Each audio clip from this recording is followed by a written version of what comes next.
Good evening guys, magluluto po tayo ngayon ng patatim. Ito po ang ating pata. Tsaka ating po yung pakukuluan. Siyempre, yan. Dalaki po ng gayat niyan.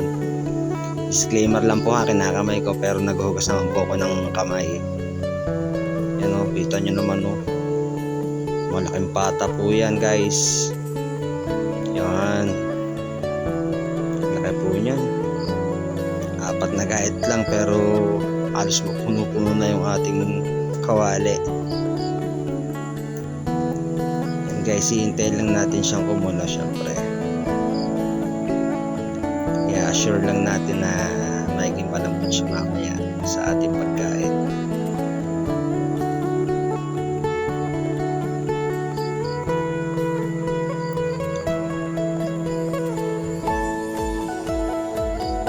Siyempre guys, lalagyan natin yan ng dato puti na toyo. Guys, nilahat na natin para mas masarap at para mas tumamak yung lasa niya. Siyempre, lalagyan din natin yan ng paminta. Guys, taktak lang ng taktak. Taktak lang ng taktak. Yan guys. Para may konting anghang yung ating lulutuing patatim. Tapos syempre hindi mawala ang magic sarap.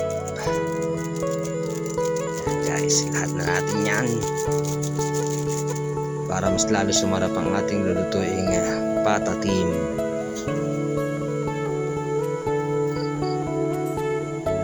Siguro busog na naman mamaya kalagay na guys. Yan ang ating sibuyas at bawang.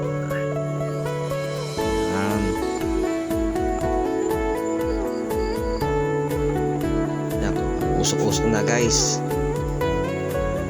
Ay, mali. Hindi pa pala natin kailangan takluban yan.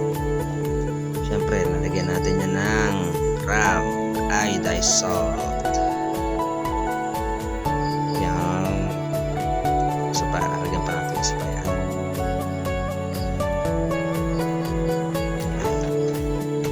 Yan guys, hintayin na natin yung kumulo. Guys, kita naman nakulong na. Siyempre kailangan pa rin natin yung lagyan ng pickles. Yan, nalagyan pa konti, sayang. Yan guys, para may konting asim din. Ating babalik-balik na rin yan syempre guys para pantayan luto, para magkabila ang part ay magiging malambot.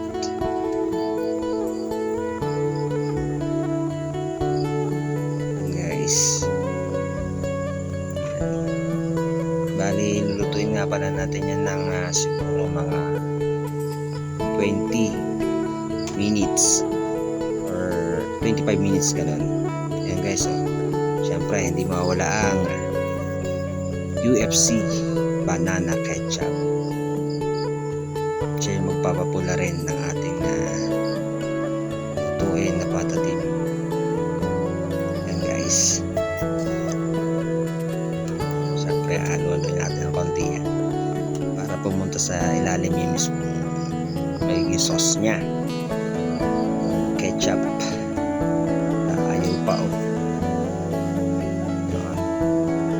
Lalaki guys, lalaki ng pata.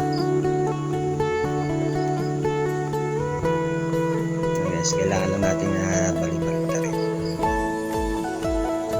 Hirap balik na rin, lalaki kasi.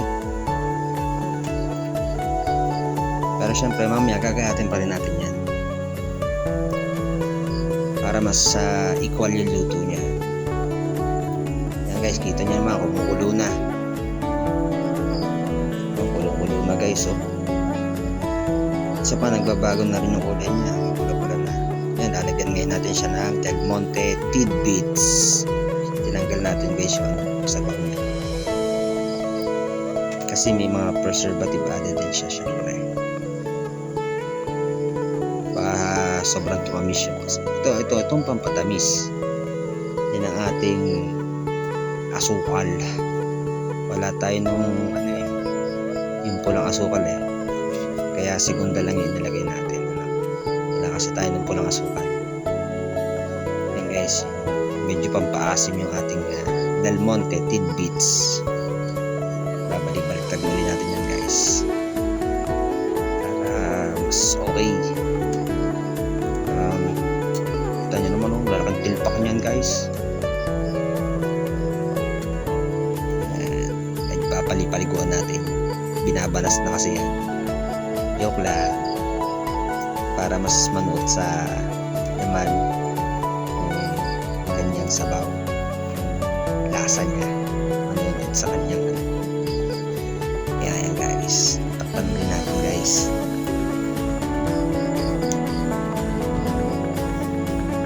Lalagyan din natin ng daon ng laurel. Dagdag syempre ng lasa yan, is pa marami ng health benefits sa kanya. Is daw ng laurel, pampabango pati sa ating lutuin. Syempre hindi rin mawala ang siling labuyo guys. Lalagyan natin yan. Hintayin lang natin mga ilang minutes pa at mamaya okay na yan. Medyo pa iiga-igahin lang natin guys, yung medyo malapok na. Masarap kasi malapot sa patatim. Yun guys, okay na to. Yan natin iserve yan. Pwede nang kainin natin ngayong gabi. Yun guys, kaunti na yung kanyang sabaw. Malapot na yan guys. Hanguin na natin. Yan guys, kita nyo naman usok-usok na naman ang kaldero nito. Okay, so lalaking tilpak niya. Hindi pa makuha. Lusog-lusog na naman guys. Yan Kuhanin natin yung sauce kasi isa sa masarap dyan. Sabi nga sauce pa lang, ulam na. Okay, so lapot. Ayan. Marami na naman makakain dito guys. Kaya malayo tayo sa pagpayat